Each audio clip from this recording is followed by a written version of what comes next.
it would probably be bad if you did too many tariffs, is what you said. I wanted to ask you, agree. can you elaborate on that? Like, why do you think that would be bad? I mean, that would just obviously increase prices for us.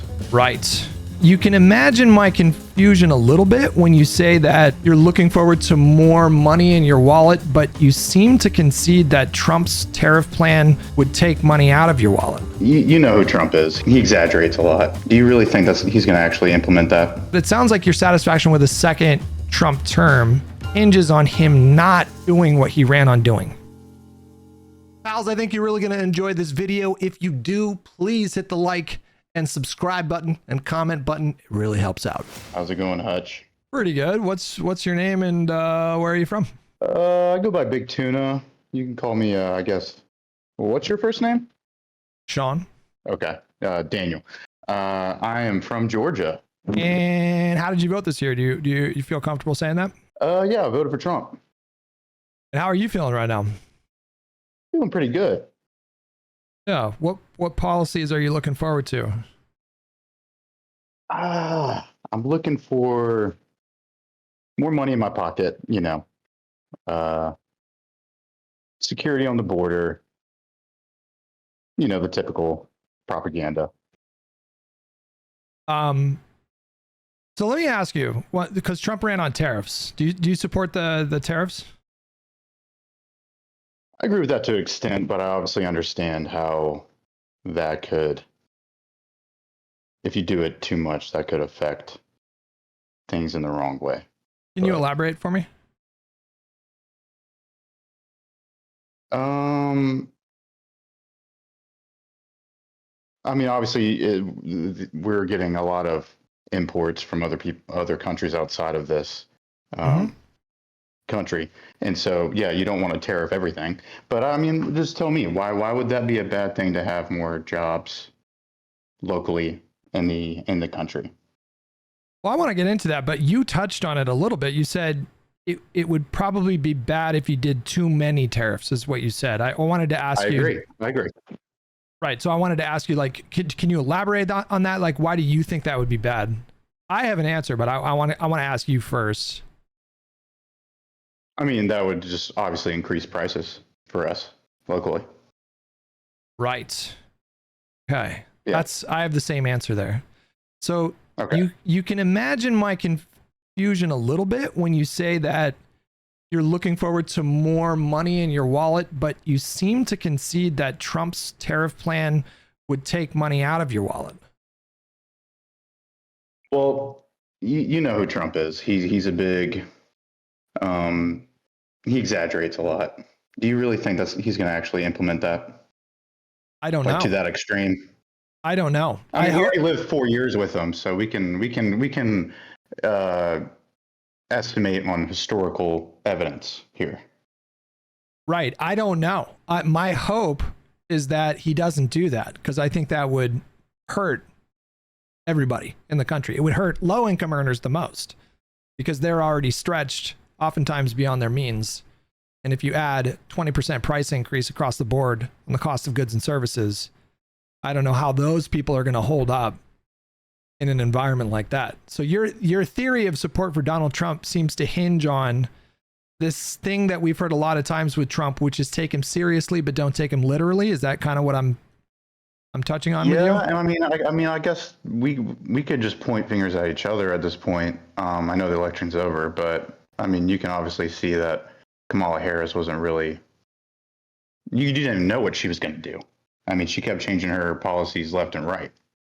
So, I mean, it's just the lesser of two evils. And if you can prove me wrong, then that's fine. But I think that it was time for a change, obviously. And the American people spoke.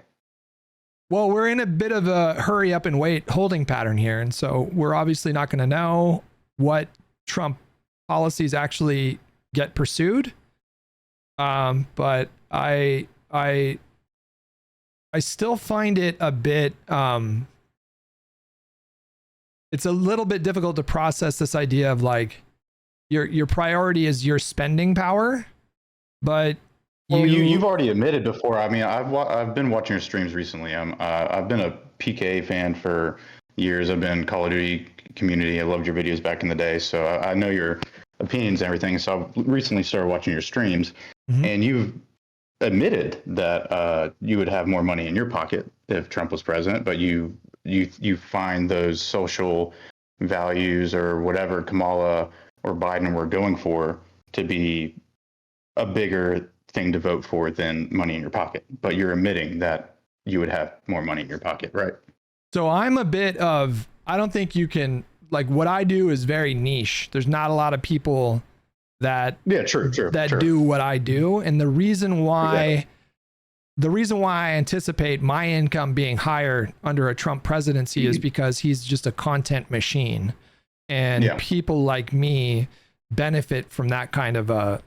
Oh, for sure. Like CNN, The View, and everything. Yeah. But if I was a barista at Starbucks, or if I was an accountant, or if I was a teacher, I'm praying right now that he doesn't. And of course, like it could be the case that he does pursue these tariffs that you say he's not going to do. And if he does, I don't say he wasn't. I just don't think he's going to go to the nth degree that sometimes he exaggerates. But yeah. So again, I'm a little bit confused because it seemed like you were ribbing Kamala for flip-flopping on some issues, but you seem to not take issue with this idea that Trump was just saying he was going to do tariffs in order to get elected. Well, I think there's a difference. I think there's a difference between being very exaggerative and just obviously on the campaign trail, just his opinions have not changed. Hers have changed completely, flip-flopped 150. And I know you said before that she's just trying to go more towards the center, which is what a rational politician would do if they're running for presidency. But those views were completely flipped from 4 years ago. And 4 years ago is not that long ago. I know like people are getting canceled nowadays, like from something somebody said when they were 18 years old, 15 years ago. Yeah, I get that. You can wash that away. That was 4 years ago. And she got 0 votes. Nobody was agreeing with what she had to say. And so now when she gets thrusted into it without a primary and is just completely changing all of her views, which I just don't think, obviously you could tell nobody voting really believed what she was doing or what she believed would work. Well, not nobody. I mean, she got over 70 million. Obviously nobody. Yeah. Pretty decent swath of the country wanted her to be president, but there's no question that he had a convincing win. So I'm not going to try to take that away from you, but I want to explore a couple hypotheticals and just tell me how you think you'll react. So let's say he's inaugurated on January 20th. And day one, he announces universal 20% tariffs, and immediately you see the price of goods and services go up. How are you going to feel? And how do you think you'd feel in that spot? I mean, I would not enjoy that. No, obviously. Would you consider like voting for Democrats in the 2026 midterms if that happened? Okay. Yeah. Listen. I'm not. My first, I guess. What was that? 8 years ago. Yeah. So I was basically right on the voting age when Trump first ran for president. I am not a full hard staunch Republican. I'll vote for anybody who just has common sense. Right, but specifically, that's my answer. Specifically, if he does the tariffs and you do see the cost of the price of goods and services go up, I'm asking specifically, would you consider voting in opposition to him and the Republican Party if he pursued that policy? I wouldn't say Republican Party because I think he's a once in a lifetime persona that has just drastically changed the political landscape. So once he's done with... But we're avoiding the question, though. I'm asking you, would you consider voting for Democrats in 2020? I'm not avoiding the question because once he's done with, after these 4 years, which some of your followers and people on that side think he's going to somehow try to claim a third presidency, which is insane.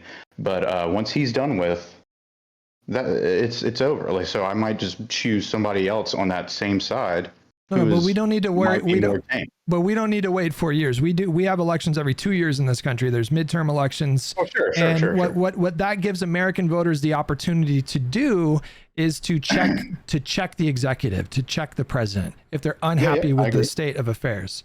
And so my specific question is, if he does in fact pursue this tariff policy, and if and when those costs are passed down to you, would you consider trying to check him in 2026 by supporting Democrats, or would you stick with the Republicans in that spot? It would depend on the Democrat running. I mean, and their policies as well. So you would at the very least consider voting for a Democrat. Sure. I'm not a hard staunch just red down the line. I just think that this election, I mean, the 2021 was obviously up in the air. It was just COVID and everything, but this election was pretty easy, and you had me scared for a little bit because I was watching you right before they started tallying the votes, and you're pretty confident, and I was a little scared, but I think it was pretty obvious who the people wanted. Oh, in retrospect. Yeah, well, yes, obviously, yeah. So it sounds like your satisfaction with a hypothetical second Trump presidency that we know is coming, but we don't know what that's going to look like exactly yet. That's why I call it a hypothetical. But it sounds like your satisfaction. It sounds like your satisfaction with a second Trump term hinges on him not doing what he ran on doing. Well, with respect to his economic policy, your support for him hinges on him not following through on that promise, right? I wouldn't say that. It's just that we're in a bad state of affairs right now. We needed something different, obviously, and so. What do you think Trump should do about, for example, like the price of groceries or whatever? Let's lower them. How would you go about doing that? How would Kamala go about doing that besides price gouging? I think the Kamala theory of economics would be to continue the trend of wages outpacing inflation rather than trying to aggressively do any kind of price control. The price gouging thing that was her whole point, though, right? The price gouging thing that she proposed was not like it was not a like aggressive price controls. It wasn't literally trying to set a cap on how much you can charge people for eggs or whatever. It was a multi-pronged proposal that involved targeting certain companies that colluded with each other using it's like an app they were using to price fix and these. So she was trying to attack it from a few different angles, but she wasn't proposing literally, let's cap the amount that you can spend on, that you can charge for eggs or whatever. So that would be a continuation of the Biden policy, which is to, invest in middle class people through the legislation that he passed. But I guess my point is I'm trying to make is that it's difficult for a president to unilaterally do something about like the price of eggs. But you're saying to raise wages, right? Yes, that would be what's that going to do? When you raise wages in a manner that outpaces inflation, you increase people's buying power. So over time, you're spending less of a percentage on your paycheck for everyday goods like food. And so the problem, in a way that most economists view, is not necessarily the price of the item. It's what percentage of your paycheck are you spending on that item. And so if you can steadily and gradually increase people's wages, then something like inflation isn't gonna hurt them. So if you have is only a percentage. So I mean, like, what about automate? Like, you think raising somebody working at a barista, like you mentioned, raising that minimum wage to $15, $20, what do you think is going to happen there? It depends on where you live. So in some places in some places that can be done in a way that doesn't make inflation spiral. But in other places, if you set a minimum wage too high, then you will run into some problems with inflation, which is why whenever we see stuff like a $15 an hour, in some places now it's $20 an hour, $17 an hour, which is why when you see people pursue these policies, it's always a gradual rollout. It's always like, okay, year one, it's going to go up to $15.75. Year two, it's going to go up to $16.50. And they do like a 5-year wind up to get there. And they do that to make sure that, that outcome that people talk about was like, well, you're going to have $25 hamburgers. They do that to make sure that doesn't happen. So you get to where you want to go. At a certain point, you're just going to lose jobs. I mean, like automate, like you're already going into McDonald's and you're talking to a kiosk, or clicking on a kiosk. You're not like raising those minimum wages. I mean, I get to a certain extent because we don't need 1970s minimum wage, but if you raise them too high, it's obviously going to be detrimental. Yeah, I haven't seen that. I haven't seen any evidence of that happening in any of these. Like, it's usually like the big cities that are doing these increases, and I haven't seen any evidence that inflation spiraled out of control. Like in California, for example, there was not necessarily inflation, but just like lesser jobs. Well, that so far I don't think that's happened, but I want to pivot to deportations. So, are you excited about mass deportations? I am excited about mass deportations for illegal immigrants. Yeah, sure. Okay. So, for example, what the policy that Obama pursued, and to a lesser extent, same with Biden, is that their administrations prioritized deporting people that were part of a criminal element, that did violent crime, that were part of gangs.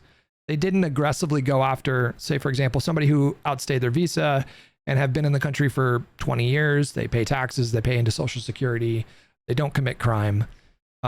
You want to see that person, and maybe they have a family here, they have relatives here. You want to see that person. Well, okay, so tell me this real quick, because I might claim to. Oh, sorry, I'll let you finish. Sorry. No, go ahead. That's fine. I may be ignorant to this specific example, so just explain it to me if I'm wrong. So you guys have said that illegal immigrants can't vote, right?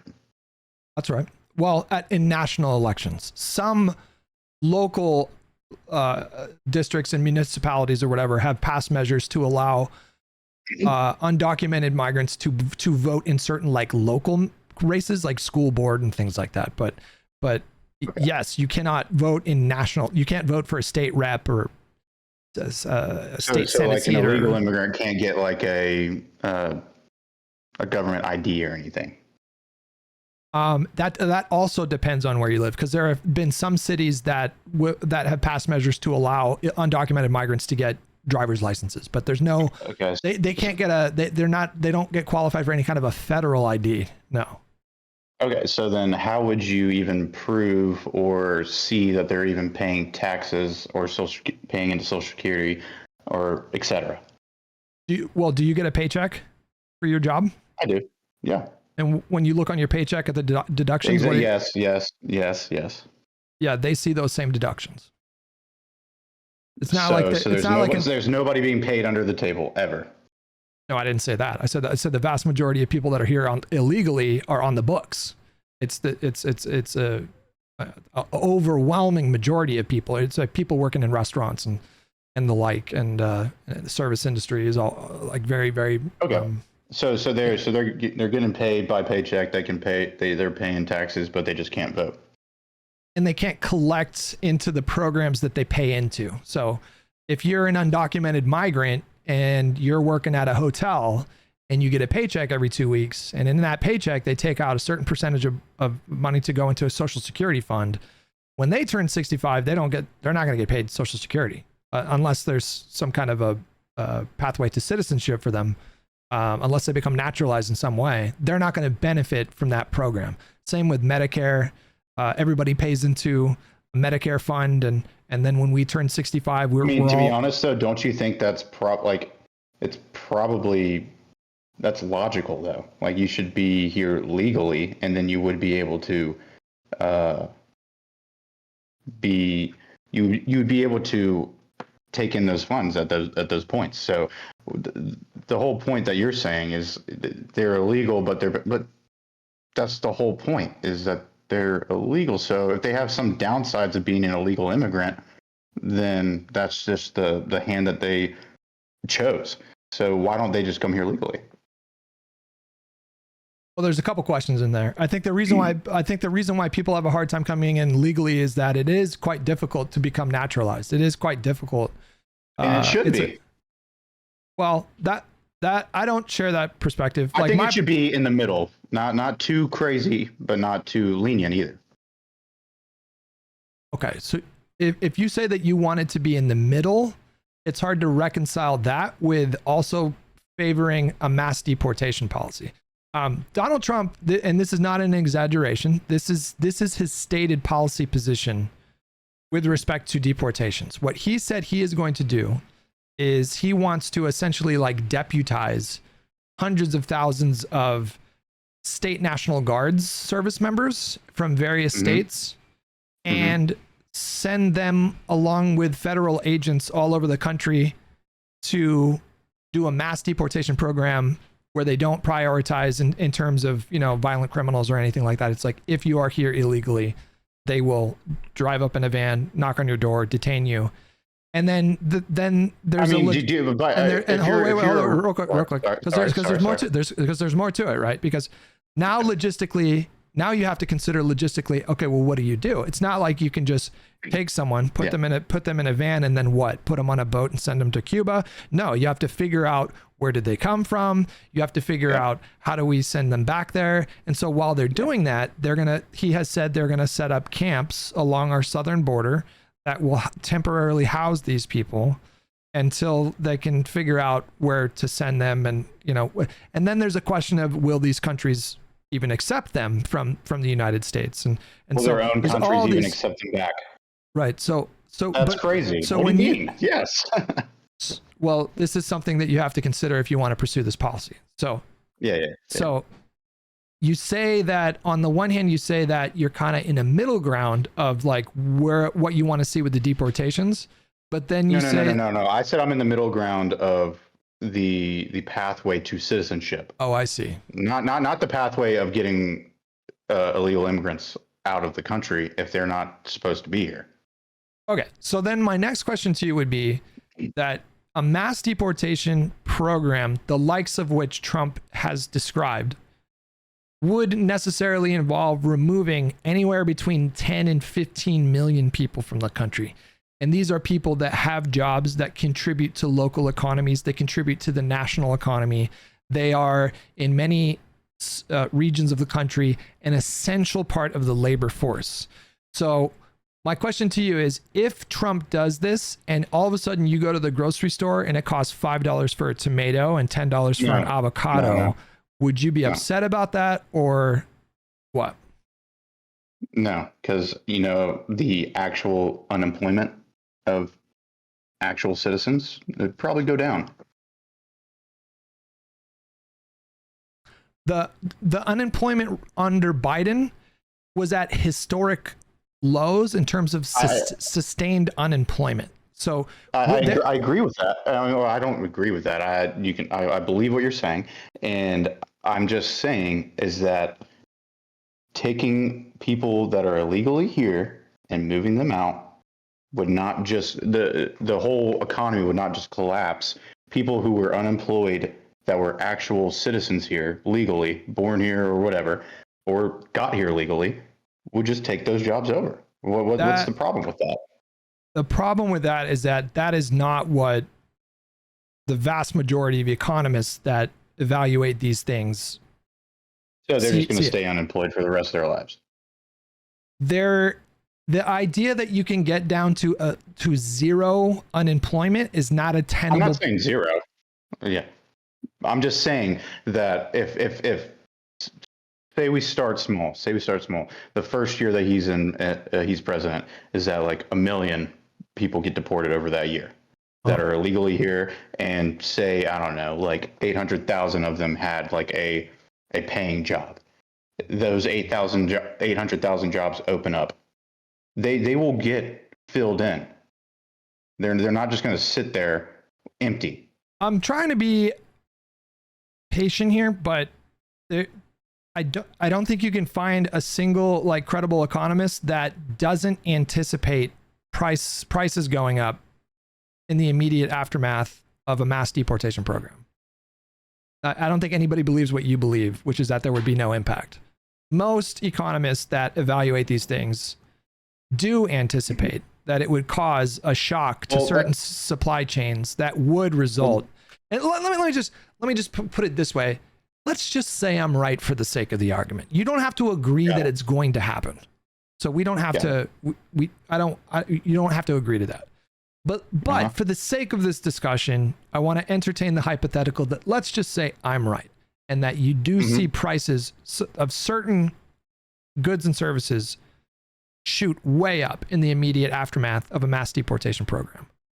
How would you in that moment say, you know, I don't like $8 tomatoes, but I'm glad he got that done? Or would you say, I don't know if I like that?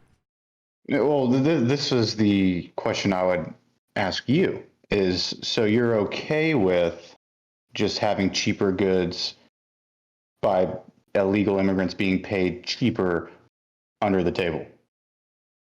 I don't think I said that. My argument no, because that's what would happen. That you're saying if we deport these illegal immigrants that are being paid less than average compared to actual citizens here, that the prices would increase if we sent them back to where they came from, if they were here illegally, and they can try to come back here legally, and then that somebody else would take that job and the prices would go up because they're getting paid more.